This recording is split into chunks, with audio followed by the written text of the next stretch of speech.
ஓம் சாய்ராம். நல்லது நினைப்போம், நல்லது நடக்கும். ஸ்ரீ சாய்நாத ஸ்தவன மஞ்சரி. ஸ்ரீ கணேசாய நமக. எல்லாவற்றிற்கும் ஆதாரமானவனே, மயூரேச்சவரா, எல்லாவற்றிற்கும் சாட்சியாக விளங்குபவனே, கௌரியின் புதல்வனே, எண்ணங்களுக்கெல்லாம் அப்பாற்பட்டவனே, பெருத்த வயிறுடையவனே, ஸ்ரீ கணபதியே என்னை காத்தருள்வீர்.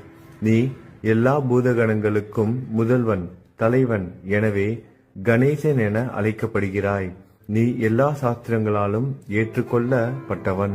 புனிதமான முகமுடைய பாலசந்திரனே, சாரதே, வாக்கின் தெய்வமே, நீ வார்த்தைகளுக்கெல்லாம் தலைவி, உலகின் உயிரோட்டத்தின் காரணகர்த்தாவே, நீ படைப்பாளிகளின் இறைவி, நீ எப்போதும் இத்தேசத்தின் அணிகலன், எங்கும் நிறைந்து இருக்கும் எல்லையில்லாத சக்தியே, உலகின் தாயே, உன்னை வணங்குகிறேன். பூரண முழுமையான பரபிரம்மே, மகான்களுக்கு பிரியமானவனே, பண்டரிநாதன் உருவில் வெளிப்பட்ட அவதாரமே, நீ அன்பு கடவுள், எல்லையற்ற கருணையுள்ளம் கொண்டவனே, பாண்டுரங்கா நரகரி. பொம்மலாட்டக்காரன் தன் கையிலுள்ள கயிற்றால் பொம்மைகளை ஆட்டுவிப்பது போல் பிரபஞ்சம் எங்கும் நிறைந்து நின்று உலகை ஆட்டுவிக்கும் ஒரு பொம்மலாட்டக்காரன். உன் மெய்ப்பொருளை உய்த்துணர அறிவியல் ஏடுகளும் புனித நூல்களும் இன்னமும் முயன்று கொண்டுதான் இருக்கின்றன. மெத்த படித்தவர்களுக்கு நீ வெளிப்பட்டதே இல்லை. சக்கரபாணியே, அத்தகைய அறிவற்றவர்கள் வெறும் வார்த்தை ஜாலங்களிலேதான் சிக்குண்டவர்கள். மகான்கள் மட்டுமே உன்னை உணர்வார்கள். மற்றவர்கள் குழப்பமடைந்து உள்ளார்கள். உனக்கு பக்தியோடு கூடிய சாஷ்டாங்க நமஸ்காரத்தை செய்கிறேன். 5 முகங்கள் கொண்ட சங்கரனே, மனித மண்டை ஓடுகளாலான மாலை அணிந்தவனே, நீலகண்டனே, திகம்பர ஓங்கார வடிவானவனே, பசுபதியே, எல்லா நேரங்களிலும் எவருடைய உதடுகள் உன் பெயரை உச்சரிக்கிறதோ அவர்களது உலகியல் துன்பங்கள் உடனடியாக நீங்கிவிடும். ஜடாமுடியை தரித்த சிவனே, உன் நாமத்தின் சக்தி அத்தகையது. உன் பாதங்களை வணங்கி நான் சாயி புகழை கூறும் இந்த துதியை எழுதுகிறேன். இந்த அருட்பணி முழுமையடைய எனக்கு அருள்வாயாக. நீலகண்டா, ஆலகால விஷமுண்ட சிவனே, இப்போது அத்ரி மகரிஷியின் புதல்வரான தத்தாத்திரேயரையும் குலதெய்வமான இந்திரனையும் துக்காராமையும் எல்லா ஞானிகளையும் பக்தர்களையும் பணிகிறேன். சாயிநாதா, உனக்கு வெற்றி கிட்டட்டும். பாவிகளை கடை தேற்றும் கருணை உள்ளவரே, உங்கள் பாதங்களில் என் தலையை வைத்து இருத்தி வேண்டுகிறேன். உன் பாதுகாப்பை எனக்கு அருள்வாய். நீ முழுமையான பரபிரம்மம், ஆனந்தத்தின் இருப்பிடம். நீயே விஷ்ணு, மனிதர்களுள் தலை சிறந்தவர். மன்மதனை எரித்த உமையொரு பாகனும் நீயே. நீ மனித வடிவில் தோன்றிய இறைவன், அறிவு என்னும் ஆகாயத்து சூரியன். நீ கருணை கடல், நீ பிறவி பிணிக்கு ஒரு அருமருந்து. நீ ஏழைகளுக்கும் கீழ்த்தட்டு மக்களுக்கும் விரும்பியதை கொடுக்கும் சிந்தாமணிக்கல். நீ உன் பக்தர்களை பரிசுத்தப்படுத்தும் தெய்வம். உலக வாழ்க்கை என்னும் சம்சார கடலில் மூழ்குபவர்களை காப்பாற்றும் ஓடம். நீ அஞ்சுபவர்களின் புகலிடம். நீ இந்த பிரபஞ்சம் தோன்ற முதற் காரணமான பரிசுத்த பேரின்ப பேருணர்வு சைதன்யம். நீ கருணையே உருவானவன். உனது பலவிதமான வெளிப்பாடுகளில் இந்த உலகமும் ஒன்று. நீ பிறப்பற்றவன், சாவும் உன்னை தொட முடிவது இல்லை. என் நீண்ட ஆழமான சிந்தனைக்கு பின் வெளிப்பட்ட கருத்தே இது. பிறப்பு இறப்பு என்பவை அஞ்ஞானத்தால் தோன்றும் வெளிப்பாடே. மகாராஜா, நீங்கள் இறப்பும் பிறப்பும் மற்ற சுதந்திர பறவை. தண்ணீர் நீரூற்றாக தோன்றினால் அதன் ஆதாரம் அங்கு இருப்பதாக அர்த்தமா? ஏற்கனவே அங்கு அது நிரம்பி இருந்தது. பூமியின் உள்ளே இருந்தது, ஊற்றாக வெளியே வந்தது, அவ்வளவுதான். மணற்படுகையில் நீர் ஊற்றாக வெளிப்பட்டதும் அது நீரோடை என்ற பெயர் பெற்றது. அதன் சரியான பெயர் ஊற்று. தண்ணீர் இல்லாவிட்டால் அது வெறும் மணற்படுகையே. அந்த மணற்படுகையில் தண்ணீர் ஊற்றாக வந்தாலும் அல்லது வற்றி போனாலும் தண்ணீருக்கு அதனால் ஒன்றும் ஆவது இல்லை. ஏனென்றால் தண்ணீர் அந்த மணற்படுகைக்கு எந்த விதமான முக்கியத்துவமும் கொடுப்பது இல்லை. ஆனால் அறியாமையால் மணற்படுகையோ நீர் நிரம்பி இருந்தால் அது பெருமைப்பட்டு கொள்கிறது. ஆகையால் நீர் வற்றியவுடனே அது மிகவும் மனவருத்தம் அடைகிறது. இந்த மனித உடலும் ஒரு விதத்தில் அந்த மணற்படுகை போன்றதே. புனித பேரின்ப நிலையை அந்த நீரூற்றின் தூய தண்ணீருக்கு ஒப்பிடலாம். இம்மாதிரி எண்ணற்ற மணற்படுகைகளை மனித உடல்கள் இருந்த போதிலும் அவற்றில் உள்ள நீர் பேருணர்வு எனப்படும் சைதன்யம் மட்டும் மாறுபடுவதே இல்லை. கருணை உள்ளவரே, நான் உங்களை ஆதியும் அந்தமும் இல்லாதவன், பிறப்பற்றவர் என கூறுவேன். அறியாமை என்னும் மலையை உடைக்க உதவும் இந்திரனின் கையில் இருக்கும் வஜ்ர ஆயுதம். இதுவரை இந்த பூமியில் எத்தனையோ எண்ணற்ற உயிரினங்கள் தோன்றி உள்ளன, இப்போதும் தோன்றிக் கொண்டுதான் இருக்கின்றன. வருங்காலத்தில் மேலும் எண்ணற்ற உருவங்கள் தோன்றதான் போகின்றன. அந்த ஒவ்வொரு தோற்றத்திற்கும் ஒரு தனி உருவமும் பெயரும் கிடைக்கும். இந்த உயிர்கள் ஒவ்வொன்றும் பெயராலும் தோற்றத்தாலும் மட்டுமே இவ்வுலகில் அடையாளம் காட்டப்படுகிறது. ஆகையால் அந்த சுத்த பேருணர்வு நிலையை நீ நான் என்று பிரித்து காட்டுவது சரியல்ல. ஏனென்றால் எது இரண்டாக தோன்ற முடியாதோ அதுவே உண்மையில் பரிசுத்த பேரின்ப பேருணர்வு சைதன்யம் எனப்படும். அது ஒன்றே அனைவரின் உள்ளும் ஆத்மா என்ற பெயரில் உள்ளது. மேலும் உண்மையை சொல்வதானால் அந்த ஒரே ஒரு சுத்த பேரின்ப பேருணர்வு நிலைதான் உலகம் முழுவதும் வியாபித்து இருக்கிறது. அப்படி இருக்கையில் நீ நான் என்ற வேற்றுமைகள் எவ்வாறு இருக்க முடியும்? நீருண்ட மேகத்தில் உள்ள நீரின் தன்மை உலகெங்கிலும் ஒன்றே. ஆனால் அது பூமியை அடைந்ததும் வெவ்வேறு தோற்றங்களை நதி, ஏரி, ஊற்று ஏற்கின்றன. கோதாவரி மணற்படுகையில் விழும் நீர் கோதாவரி நதி என்றழைக்கப்படும். அதே சமயம் கிணறு ஒன்றில் விழும் நீருக்கு அந்த சிறப்பு தகுதி கிடைப்பது இல்லை. கோதாவரி நதி மிகவும் புனிதமானது. நீங்கள் அதில் உள்ள நீரை போன்றவர். நாங்கள் குளம், குட்டை, சகதியில் உள்ள நீர் போன்றவர்கள்.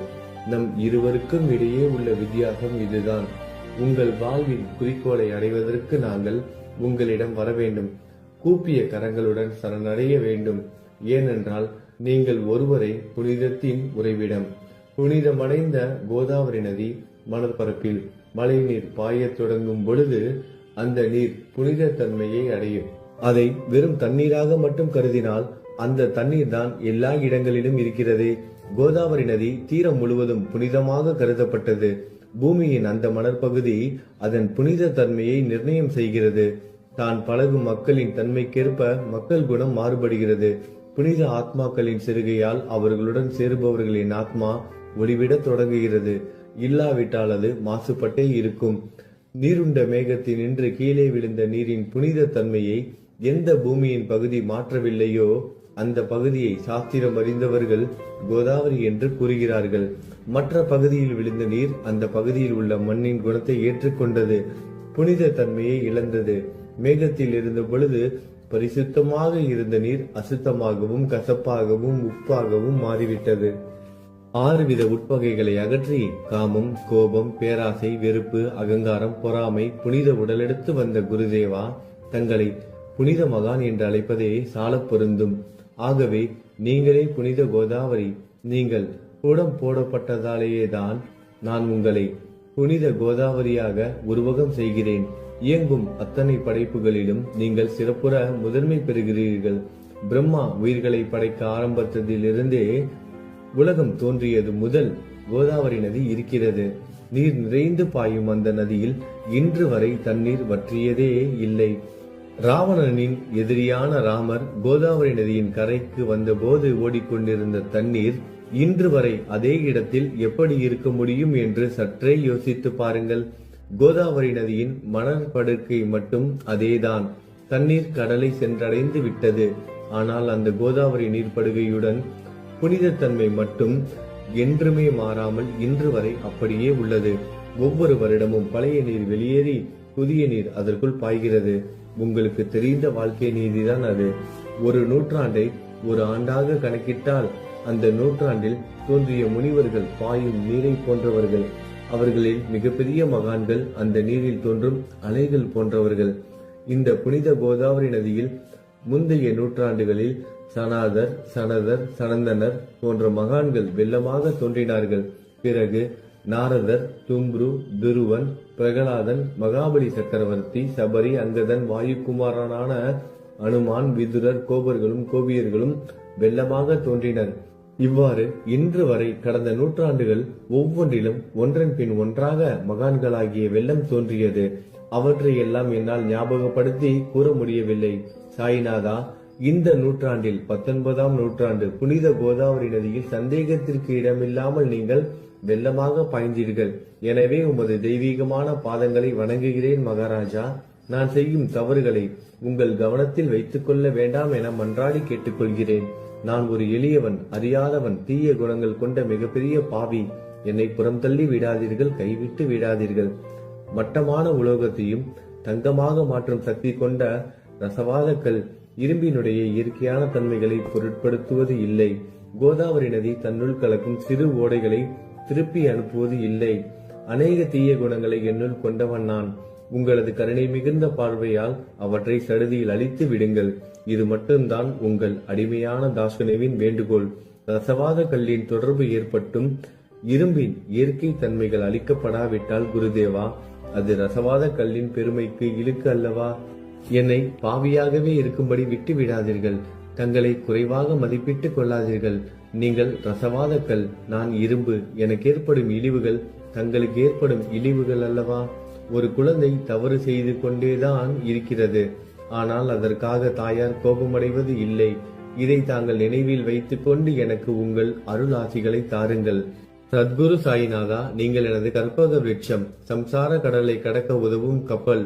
சந்தேகத்திற்கு இடமின்றி நீங்கள் ஒருவர் மட்டுமே என்னை கடை தேற்ற முடியும். நீங்கள் எனக்கு காமதேனுவாகிய பசு. நீங்கள் சிந்தாமணிக்கல், ஞானவானில் சூரியன் தாங்கள். நீங்கள் நற்பண்புகளின் சுரங்கம், சொர்க்கத்திற்கு ஏறி செல்ல உதவும் ஏணி நீங்கள். புனித செயல்களின் நிறைகள் நிறைய கொண்டவரை, பரிசுத்தமானவரை, சாந்தி மற்றும் பேரின்பத்தின் மொத்த உருவமே, இரண்டாக இல்லாதவரை, வேறுபாடு இல்லாதவரை, அறிவு கடவுளே, குறைகளற்ற முழுமையான அறிவாக உருவெடுத்தவரே, மனிதர்களில் உன்னதமானவரே, சாந்தி மற்றும் மன்னிப்பதின் உறைவிடமே, பக்தர்களின் அடைக்கலமே, என்னை ஆசீர்வதியுங்கள், என்னை ஆசீர்வதியுங்கள். சத்குரு மச்சீந்திரநாதர்.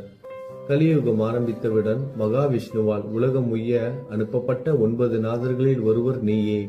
சிவன் நெற்றிக்கண்ணை திறந்தவுடன் அந்த அக்னியில் தோன்றிய மகாத்மா ஜாலந்தரும் நீயே.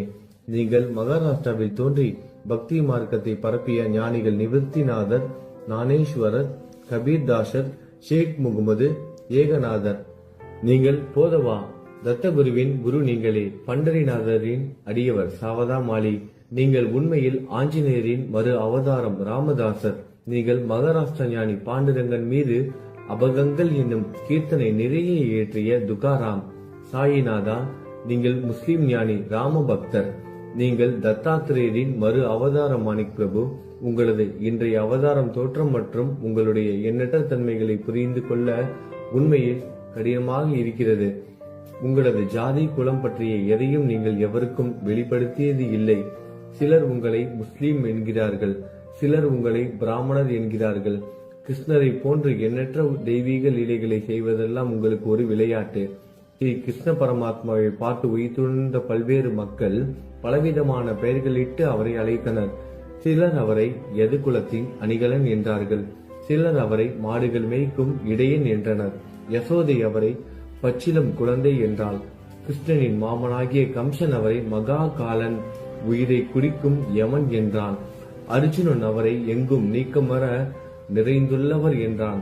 அவ்வாறே குருநாதா, ஒவ்வொரு மனிதனின் மனநிலைக்கு ஏற்ப, அவரவர் எண்ணங்களுக்கு ஏற்ப உங்களுக்கு பெயர்களை சூட்டினார்கள். மசூதி நீங்கள் வாழும் இருப்பிடம். உங்கள் காதுகள் குத்தப்படவில்லை. இந்து மத வழக்கப்படி காதுகள் குத்தப்பட வேண்டும். பாத்தியா ஓதுவதை பார்த்து நீங்கள் முஸ்லிம் என்று கூறுவது பொருத்தமானதே. கருணாமூர்த்தியே, அதேபோல் நீங்கள் அக்னியை வழிபடுவதை பார்த்து நீங்கள் ஒரு இந்து என்று முடிவு செய்யப்பட்டது. இந்த வெளிப்புற வித்தியாசங்களை வீண் விவாதம் செய்யும் எண்ணம் கொண்டவர்களே விரும்புவார்கள். உண்மையான ஞானத்தில் ஆர்வம் கொண்டவர்கள் இந்த வெளிப்புற வேறுபாடுகளுக்கு முக்கியத்துவம் தரமாட்டார்கள். நீங்கள் பிரம்மத்தின் நிலையில் இருக்கிறீர்கள். ஜாதி குலம் போன்றவை உங்களுக்கு முக்கியமில்லை. நீங்கள் எல்லோருக்கும் மேலான உயர்ந்த குருவாகவும் இந்த பிரபஞ்சத்தை படைத்தவராகவும் இருக்கிறீர்கள். முஸ்லிம் இந்துக்களுக்கிடையே பகைமை உணர்வு ஏற்பட்டதால் அவர்களுக்கிடையே இணக்கமான உறவையும் ஒற்றுமையையும் ஏற்படுத்துவதற்காகவே நீங்கள் மசூதியில் அமர்ந்து அக்னி வழிபாட்டை நடத்தி உங்கள் லீலைகளை பக்தர்களுக்கு காட்டினீர்கள். நீங்கள் ஜாதி மதங்களுக்கு அப்பாற்பட்டவர். நீங்கள் பிரம்மமே. உண்மையில் அதுவே நீங்கள் உண்மையில் எண்ணங்களுக்கும் அப்பாற்பட்டவர். உங்களை பற்றிய வாத பிரதிவாதங்கள், ஊகங்கள், ஆதாரம் இல்லாத கருத்துக்கள் நடமாடும் இடத்தில் என் வார்த்தைகளுக்கு முக்கியத்துவம் எப்படி கிடைக்கும்? ஆனால் உங்களை பார்க்கும் பொழுது என்னால் மௌனமாக இருக்க முடியவில்லை. வார்த்தைகளால் போற்றுதலே உலக வழக்கில் உள்ள ஒரே வழக்கம். ஆகையினால் உங்கள் அருளாசியுடன் வார்த்தைகளால் எப்படியெல்லாம் போற்ற முடியுமோ அவ்வண்ணமே போற்றி புகழ்கிறேன். கடவுளின் நிலையை விட மகான்களின் நிலை வேறுபட்டு மிக உயர்ந்ததாகவும் இருக்கும். மகான்களின் அருகில் நான், எனது போன்ற எண்ணங்களுக்கு இடமே இல்லை. கடவுளை வெறுத்ததால் இரணியகசிபுவும் ராவணனும் கொல்லப்பட்டனர். மகான்கள் கைகளால் இத்தகைய துர்சம்பவங்கள் ஏற்பட்டதே இல்லை. அரசன் கோபிசந்தன் முனிவர் ஜாலந்தரை சாணக்குவியலுக்குள் புதைத்தான். ஆனால் அந்த நிலையிலும் அரசரின் அந்த செயலுக்காக அந்த முனிவர் வருத்தப்படவே இல்லை. அரசரின் அந்த செயலுக்கு நேர்மாறாக அந்த அரசனை சம்சார சூழலில் இருந்து விடுவித்து அவனை முக்தியடைய செய்தார். மகான்களின் சக்தி இப்படிப்பட்டதே. அவற்றை விவரித்து கூற முடியாது. மகான்கள் சூரியனை போன்றவர்கள். அவர்கள் கருணை ஒளிவிட்டு பிரகாசிக்க கூடியது. மகான்கள் சந்திரனை போல் இதயத்திற்கு ஆறுதல் கொடுப்பவர்கள். சந்திரனின் மேன்மையான ஒளிக்கதிர்கள் போல் அவர்களது அருள் ஒளி வீசும். மகான்கள் இதமளிக்கும் கஸ்தூரி போன்றவர்கள். அவர்கள் அருள் அதன் நறுமணம் போன்றது. மகான்கள் சாறு நிரம்பிய கரும்பு போன்றவர்கள். அவர்களின் அருள் அந்த கரும்பு சாற்றினை போல் இனிப்பானது. நிச்சயமாக மகான்கள் நல்லவர்களிடமும் தீயவர்களிடமும் ஒரே விதமாக நடந்து கொள்கின்றனர். அதற்கும் மேலாக பாவிகளிடம் அவர்கள் காட்டும் அன்பு அளவிட முடியாதது. கோதாவரி நதியில் அழுக்கடைந்த துணிகளை சுத்தம் செய்யப்பட வேண்டி வருகின்றன. சுத்தமான துணிகள் கோதாவரி நதியில் நின்று வெகு தூரத்தில் பெட்டியிலேயே தங்கிவிடுகின்றன. பெட்டியில் வைக்கப்பட்டிருந்த அந்த துணியும் ஒரே ஒரு முறை கோதாவரி மணற்படுகைக்கு நன்றாக துவைப்பதற்காக வந்ததுதான். இந்த ஊமையில் பெட்டிதான் வைகுண்டம், நீங்களே கோதாவரி. கோதாவரி நதிக்கரையே நம்பிக்கை. எல்லா உயிரினங்களும் துணிகள். 6 விதமான மன விகாரங்களே அவற்றை பற்றியுள்ள அழுக்கு. அவை காமம், கோபம், கஞ்சுத்தனம், மதம், பொறாமை, மோகம் என்பவையே.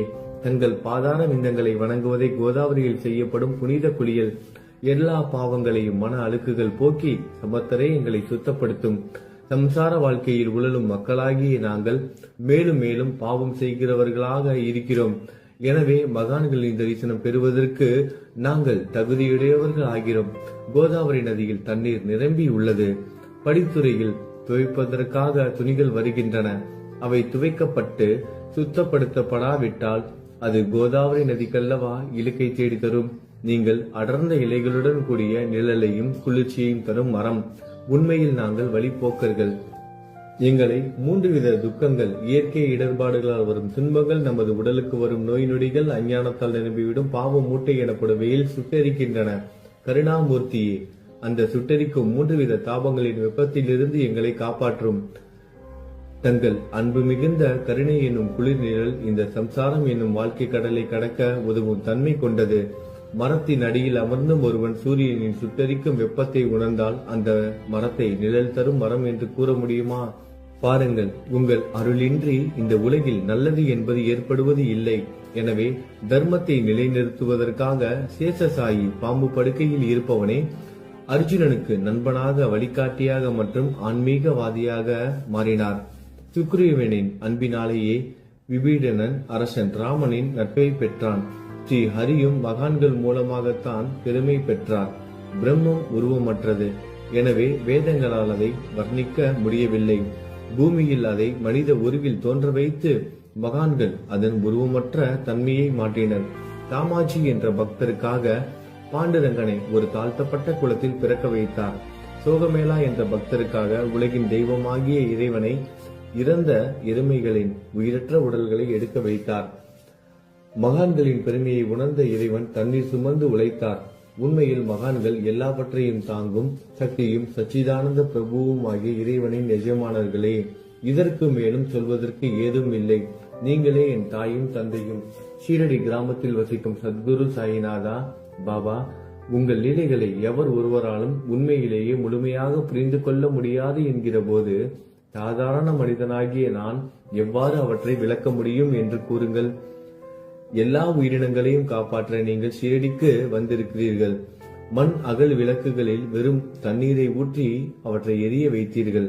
மிக குறுகிய மரப்பலகையை கொஞ்சம் ஊஞ்சல் படுக்கையாக்கி உங்கள் யோக சக்தியை உங்கள் பக்தர்களுக்கு காட்டினீர்கள். அநேக பெண்களின் மலட்டுத்தன்மையை முழுவதுமாக நீக்கினீர்கள். உதியின் மூலம் அநேக பேரின் வியாதிகளை குணமடைய செய்தீர்கள். இவ்வுலக சம்பந்தமான துன்பங்களை நீக்குவது உங்களுக்கு ஒரு பொருட்டே அல்ல. யானை ஒன்று எறும்பை சுமையாக கருதுமா? குருராயா, இப்பொழுது இந்த எளியவன் பால் கருணை காட்டுங்கள். உங்கள் பாதங்களில் சரணடைந்து விட்டேன். என்னை திருப்பி அனுப்பி புறம் தள்ளி விடாதீர்கள். மகாராஜ், நீங்கள் அரசர்களுக்கெல்லாம் அரசன். நீங்கள் குபேரனை விட செல்வம் அடைந்தவர். நிச்சயமாக தன்னிகரற்ற வைத்தியர். உங்களை விட மேலானவர் எவரும் இல்லை. மற்ற கடவுள்களை வணங்குவதற்கு தனித்தனியாக பூஜை பொருட்களும் வழிபாட்டு முறைகளும் உள்ளன. ஆனால் உங்களை வணங்குவதற்கு தகுதியான பொருட்களே இந்த உலகில் இல்லை. சூரியனின் ராஜ்யத்தில் தீபாவளி பண்டிகையை கொண்டாடுவது என்றால் எவ்விதமான பொருட்களை கொண்டு அதை கொண்டாடுவோம்? சமுத்திரத்தின் தாகத்தை தணிக்க பூமியில் போதுமான தண்ணீர் கிடைக்காது. நெருப்பை சூடாக்குவதற்கு எங்கிருந்து அக்னியை கொண்டு வருவது? ஸ்ரீ சமர்த்த குருராயா, பூஜை செய்ய உதவும் பொருட்கள் யாவற்றிலும் இருப்பது உன் ஆத்மாவே. ஆரம்பம் முதலே அவை உன் ஒரு பகுதியே. மேலே கூறப்பட்டவை எல்லாம் தத்துவார்த்த ரீதியில் கூறப்பட்டவையே. எனக்கு ஏற்பட்ட அடிப்படையில் கூறப்பட்டவை அல்ல. அனுபவங்கள் இன்றி கூறப்படும் வார்த்தை ஜாலங்கள் வீணே. சம்பிரதாய சடங்குகளின்படி உங்களுக்கு பூஜை செய்ய வேண்டும் என்றால் அதனை செய்வதற்கு தேவையான பூஜை சாமான்கள் என்னிடத்தில் இல்லை என் குருநாதா. கருணையுடையவரை, அடிக்கடி என் கற்பனை திறனின் அடிப்படையில் உங்களுக்கு நான் வழிபாடு செய்கிறேன். அந்த வழிபாட்டை இந்த அடிமையிடமிருந்து ஏற்றுக்கொள்ளுங்கள். இப்போது என் அன்பு கண்ணீரால் உங்கள் கால்களை கழுவுகிறேன். உண்மையான பக்தி என்னும் சந்தனத்தை அரைத்து சாந்தாக்கி உமக்கு இடுகிறேன். அழகிய வார்த்தைகளால் எழுதப்பட்ட இந்த துதி என்னும் கம்னியை உமக்கு அணிவிக்கிறேன். இந்த புகழ் மாலையை உங்கள் கழுத்தை சுற்றி அணிவிக்கிறேன். என் கெட்ட குணங்களை தூபமாக்கி உமக்கு முன் எரிய விடுகிறேன். தீய குணங்களின் கூட்டு பொருளே ஆனாலும் அது எரியும் போது அதிலிருந்து தீய வாசனை எழுவது இல்லை. சத்குருவுக்கு முன்பு இல்லாமல் வேறு எங்காவது இந்த தூபம் எரிய விடப்பட்டால் அங்கெல்லாம் அந்த தூபத்தின் நிலை கீழே கொடுத்த மாதிரி ஆகும். அதாவது சாம்பிராணியை நெருப்பில் போட்டவுடன் அது பொசுங்கி அதில் உள்ள நல்ல மனம் என்ற நற்குணம் அதை விட்டு மறைந்து போகிறது. சத்குருவே, உமக்கு முன் அதை எரிய விட்டால் இதற்கு மாறாக நிகழ்கிறது. தீய தன்மைகள், அழுக்குகள் அக்னியில் எரிந்து விடுகின்றன. உலகம் பார்த்து சந்தோஷப்படும் வகையில் அதன் நற்குணம் அதிலேயே தங்கிவிடும். மனதில் உள்ள தீய குணங்கள் யாவும் எரிந்த பிறகு மனம் மாசற்றதாகிறது. கங்கையில் உள்ள மாசுக்கள் நீங்கியவுடன் கங்கை புனிதமடைகிறது. மாயை, மோகம் என்ற தீபத்தை உமக்கு ஏற்றி காட்டுகிறேன். அதன் மூலம் என் மனம் வைராக்கியத்தை அடைய அருள் செய்வீராக.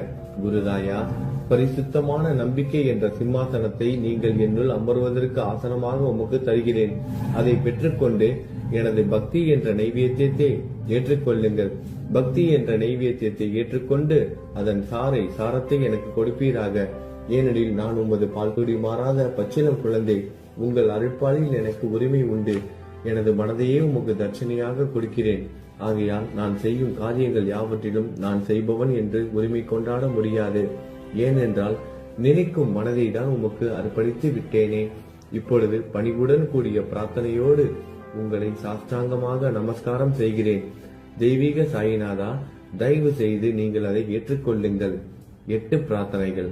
சாயிநாதா, சாந்தமான மனமுடையவரே, அறிவின் சிகரமே, அன்புள்ளம் கொண்டவரே, கருணை கடலே, உண்மையின் உறைவிடமே, மாயை என்னும் இருளை அகற்றுபவரே, ஜாதி மதங்களுக்கு அப்பாற்பட்ட துறவியே, எங்களின் புரிந்து கொள்ளும் திறமைக்கும் அப்பாற்பட்டவரே, அன்பின் இருப்பிடமே, ஷீரடி நாதா, என்னை காப்பாற்றும் ஞான சூரியனே, ஞானத்தை அளிப்பவரே, எல்லாவித நல்ல செயல்களையும் செய்பவரே, பக்தர்களின் மனங்களில் ஒளிரும் பரமஹம்சரே, தங்களை சரணடைந்தவர்களை காப்பவரே, படைக்கும் தொழில் புரியும் பிரம்மாவே நீங்கள், காக்கும் கடவுள் விஷ்ணுவே நீங்கள், 3 உலகங்களையும், பூவுலகம், சொர்க்கம், நரகம், கடைசியில் லயமடைய செய்யும் ருத்திரனும் சிவனும் நீங்களே.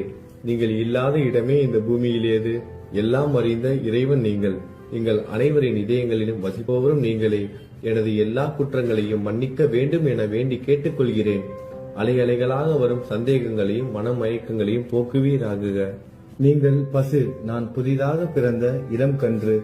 நீங்கள் சந்திரன், நான் சந்திர காந்தக்கல். தங்கள் பாதங்கள் கங்கை நதி, புண்ணியத்தை தருவதால் பணிவுடன் இந்த அடிமை உங்களுக்கு தலை வணங்குகிறேன். உங்கள் கைகளை என் தலை மீது வைத்து ஆசி கூறுங்கள். கவலைகளும் துன்பங்களும் பறந்தோடட்டும். நான் உங்கள் அடிமை. இந்த 8 துதிகளையும் கூறி நான் உங்களை சாஷ்டாங்கமாக நமஸ்கரிக்கிறேன். எனது பாவங்கள், துயரங்கள், ஏழ்மை யாவும் உடனடியாக விலகட்டும். நீங்கள் பசு, நான் கன்று குட்டி. நீங்கள் தாய், நான் உங்கள் குழந்தை. என் மீது கடுமை காட்டாதீர்கள். நீங்கள் மேற்கு தொடர்ச்சி மலைப்பகுதி மலையகிரியில் உள்ள சந்தனம், நான் முள் அடர்ந்த புதர். நீங்கள் புனிதமான கோதாவரி நீர், நானோ பெரும் பாவி. குருநாதா, உங்கள் தரிசனம் கிடைத்த பிறகும் என்னிடம் உள்ள கெட்ட குணங்கள் என்ற அழுக்கு என் மனதிலேயே தங்கி இருக்குமானால் உங்களை சந்தனம் என்று யார் கூறுவார்கள்? கஸ்தூரியின் அருகாமையில் உள்ள மண்ணும் உயர்வாக போற்றப்படுகிறது. மலரின் தொடர்பினால் தானே அதன் நாரும் தலையில் உயர்ந்த இடத்தை பிடிக்கிறது. மலரால் மனம் பெற்ற நாற்போல் மகான்களும் அப்படிப்பட்டவர்களே. அவர்களுடன் தொடர்புடைய எந்த பொருளும் மிகவும் உயர்வாக மதிக்கப்படுகிறது. சிவபெருமான் விபூதி, லங்கோடு, நந்தி ஆகியவற்றை ஏற்றுக்கொண்டதால் 8 திக்குகளிலும் அந்த பொருட்கள் புகழப் பெறுகின்றன. இடையர்களை மகிழ்விப்பதற்காக யமுனை நதிக்கரையில் உள்ள பிருந்தாவனத்தில் உலகிற்கெல்லாம் இறைவன் தகிகாலா உரியடி விளையாட்டு என்ற விளையாட்டை விளையாடினான். அதுவும் அறிவுடையோர் மத்தியில் ஏற்றுக்கொள்ளப்பட்டது. ஆகவே நான் பாவியான போதிலும் உங்கள் சேவையில் ஈடுபட்டு உள்ளேன். குருநாதரே, என் நிலைமையை பற்றி மனதில் எண்ணி பாரும். குருநாதா, லௌகீக உலகிலோ அல்லது ஆன்மீக வழியிலோ எந்த விஷயங்கள் எல்லாம் எனக்கு சந்தோஷத்தை கொடுக்கும் என என் மனம் சந்தேகம் இல்லாமல் நம்புகிறதோ அவற்றை எல்லாம் நீங்கள் எனக்கு அளித்தருள வேண்டும். உமது கருணையால் இந்த மாதிரி செய்துவிடும். எனது மனதை அடக்கி விடுங்கள். சமுத்திரங்கள் எல்லாம் தித்திப்பாக மாறினால் பிறகு அவை உப்பு கரிக்குமே என்ற பயம் தோன்றாதே. சமுத்திரத்தை தித்திப்பாக்கும் சக்தி உங்களுக்கு உண்டு. ஆகையால் தான் எனது இந்த வேண்டுகோள். தயவு செய்து இந்த வேண்டுகோளை நிறைவேற்றும். என்னிடம் என்னென்ன குறைகள் உண்டோ அவை அனைத்தும் உங்களுடையதே. ஆத்ம ஞானம் பெற்றவர்களில் முதலிடத்தில் உள்ள உங்களிடம் குறை என்பதை பொருந்தாதே. இப்போது இதற்கு மேலும் நான் ஏன் அதிகம் பேச வேண்டும்? நீங்கள் தான் எனது ஒரே அடைக்கலம். தாயின் இடுப்பில் உள்ள குழந்தை இயல்பாகவே பயமற்று இருக்கும். மகாராஜ், இந்த துதியை எவரவர்கள் அன்புடன் படிக்கிறார்களோ அவர்கள் ஒவ்வொருவரின் ஆசைகளை தயவு செய்து நிறைவேற்றும். இந்த துதியை படிப்பவர்களின் 3 வித தாபங்களையும், இயற்கை இடர்பாடுகளில் வரும் துன்பங்கள், நமது உடலுக்கு வரும் நோய் நொடிகள், அஞ்ஞானத்தால் நிரம்பிவிடும் பாவம் மூட்டை 1 ஆண்டிற்குள் விலகிவிடும் என்பதை இந்த துதிக்கு உங்களது ஆசையாக என்றென்றும் நிரந்தரமாக இருக்கட்டும். குளித்து முடித்துவிட்டு மனதில் முழுமையான நம்பிக்கையுடன் தொடர்ந்து இந்த துதியை பாராயணம் செய்ய வேண்டும். அப்படி முடியாவிட்டால் வாரம் வாரம் வியாழன் தோறும் சத்குருவை வணங்கி அவர் உருவை தியானம் செய்து கொண்டு இந்த துதியை பாராயணம் செய்யுங்கள். இதுவும் கூட முடியாவிட்டால் மாதம் மாதம் வரும் 2 ஏகாதசி தினங்களில் இந்த துதியை பாராயணம் செய்யுங்கள். இது ஏற்படுத்தும் விளைவுகளை பார்த்து அதிசயப்படுவீர்கள். குருமூர்த்தியான சாயிநாதர் இந்த துதியை பாராயணம் செய்பவர்களுக்கு இவ்வுலகியல் ஆசைகளை முழுமையாக உடனடியாக நிறைவேற்றுவார். இந்த துதியை திரும்ப திரும்ப பாராயணம் செய்வதால் முட்டாள்கள் கூர்மையான புத்தியை அடைவார்கள். யாராவது வாழ்நாளாவது குறைவானதாக இருப்பின் இந்த துதியை அவர்கள் படிப்பதால் 100 ஆண்டு காலம் வாழ்வார்கள். இந்த துதியை தொடர்ந்து பாராயணம் செய்து வந்தால், செல்வம் குறைவாக இருந்தால், ஏழையாக இருந்தால், செல்வத்தின் அதிபதி குபேரன் அவர்கள் வீட்டிற்கு வந்து தங்கி அவர்களுக்கு ஏவல் புரிவான். இது சத்தியம், இது சத்தியம், இது சத்தியம் என 3 முறை கூறுகிறேன். குழந்தை செல்வம் இல்லாதவர்கள் இந்த துதியை தொடர்ந்து படித்து வந்தால் குழந்தை செல்வம் பெறுவர். இந்த துதியை படிப்பவர்களின் வியாதிகள் எல்லா பக்கங்களிலும் பறந்தோடிவிடும். வியாதியை நின்று குணம் கிடைக்கும். இந்த துதியை திரும்ப திரும்ப படிப்பதால் பயம் மற்றும் கவலை மறைந்து போகும். மதிப்பும் மரியாதையும் கிடைக்கும். அழிவற்ற பிரம்மத்தை உணர்வார்கள். பிரம்ம ஞானம் கிட்டும். அறிவுடையோரே, இந்த துதியின் மீது உங்கள் இதயங்களில் முழுமையான நம்பிக்கை வையுங்கள். சந்தேகங்கள், நம்பிக்கையின்மை, தவறான எண்ணங்கள் ஆகியவற்றிற்கு கொஞ்சம் கூட மனதில் இடம் கொடுக்காதீர்கள். சீரடிக்கு புனித பயணம் மேற்கொள்ளுங்கள். பாபாவின் தாமரை பாதங்களை மனதில் நிறுத்துங்கள். அவர் அனாதைகளின் உறவினர், பக்தர்களின் விருப்பங்களை நிறைவேற்றும் கற்பகத்தரு. பாபாவால் உணர்வூட்டப்பட்டு இந்த துதியை நான் இயற்றினேன்.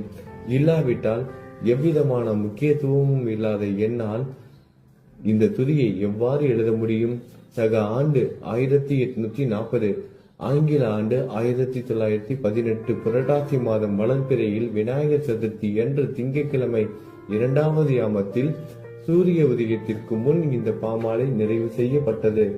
புனிதம் வாய்ந்த நர்மதா நதிக்கரையில் இந்தூருக்கு அருகில் உள்ள ஊரான மகேஸ்வர சேத்திரத்தில் ஸ்ரீ அகல்யாதேவியின் சந்நிதியில் ஸ்ரீ சாய்நாதரை போற்றி பாடும் இந்த தவண மஞ்சரி நிறைவடைந்தது. மகேஸ்வரம் என்ற புனித ஸ்தலத்தில் இந்த துதி நிறைவடைந்தது. ஸ்ரீ சாய்நாதர் என் மனதிற்குள் புகுந்து இந்த துதியின் ஒவ்வொரு வார்த்தையையும் என்னை கூற வைத்தார். எனது சீடன் தாமோதரன் இதை நான் கூற எழுதினான். தாஸ்கனுவாகிய நான் எல்லா ஞானிகள் மற்றும் துறவிகளின் வேலையால் எங்கும் மங்களம் பொங்கட்டும். ஸ்ரீ சாய்நாதரை போற்றி பணிவுடன் எழுதப்பட்ட இந்த ஸ்ரீ சாய்நாத தவணமஞ்சரி என்ற துதி பாராயணம் செய்பவர்கள் சம்சார கடலை கடக்க உதவட்டும். இது ஸ்ரீ பாண்டுரங்கனுக்கு தாஸ்கனுவின் நம்பிக்கை மற்றும் பணிவோடும் கூடிய பிரார்த்தனை. ஓம் சாய்ராம். நல்லதே நடக்கட்டும். ஓம் சாய்ராம். மங்களம் சுபமங்கலம்.